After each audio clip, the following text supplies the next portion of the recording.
গোবিন্দ কোন ভক্ত নাকি নয়নের জলে কেঁদে কেঁদে তোমায় ডাকলে নাকি তুমি সেই ভক্তির ডাকে সাড়া দাও। একবার দেখা দাও না মাধব, একবার দেখা দাও। তুমি নাকি ভক্ত বাঞ্ছা কল্পতরু, ওই প্রাণনা হরি বল হরি বল। একবার দেখা দাও মাধব, একবার দেখা দাও। সরস্বতী বনে যখন আমার তুলসী খাচ্ছে গোবিন্দ গোবিন্দ বলে, দেখুন মা, কোন ভক্ত যদি প্রেম ভক্তি অনুরাগ দিয়ে আমার ভগবানকে ডাকতে পারে, ভগবান কি সেই ভক্তিটাকে সাড়া না দিয়ে থাকতে পারে? সরস্বতীর বনে সুবলের কাছে দাঁড়ায় আছে, তুলসী আগে বাড়িয়ে কথা বলতে পারছেন। ওই যে রাধে বলেছে, নারী হয়ে নারীর মান হারাস না। আগে বাড়িয়ে কথা বলতে পারছে না মা।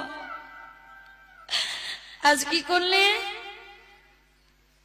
গোবিন্দ যেই না তুলসীকে ডাকছে, তুলসী তুলসী ও তুলসী,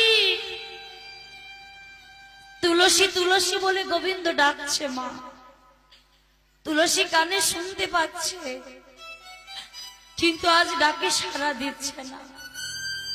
বলছে গোবিন্দ আজ তুমি ডেকে দেখো, ডাকলে সাড়া না পেলে কতটা কষ্ট হয়। আজ তুমি নিজে ডেকে দেখো।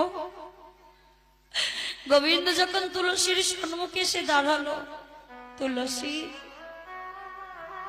আমি তোমাকে কতবার ডাকলাম, তুমি তো আমার ডাকে সাড়া দিলে না। ও গোবিন্দ তুমি কতবার ডেকেছো? একবার, দুবার, তিনবার, খুব বেশি ডাকলে চারবার ডেকেছো। আর চারবার ডাকে সাড়া পেলে না বলে তোমার এত অভিমান। একবার ভেবে দেখো তো গোবিন্দ, চারবার ডাকে সাড়া না পেয়ে তোমার এত অভিমান। আর তোমার ভক্তরা সারা রাত দিন এক করে হা কৃষ্ণ বলে কেঁদে কেঁদে শুধু তোমাকে ডাকে। তুমি কজন ভক্তি ডাকে সারা দাও। হরি বল হরি বল।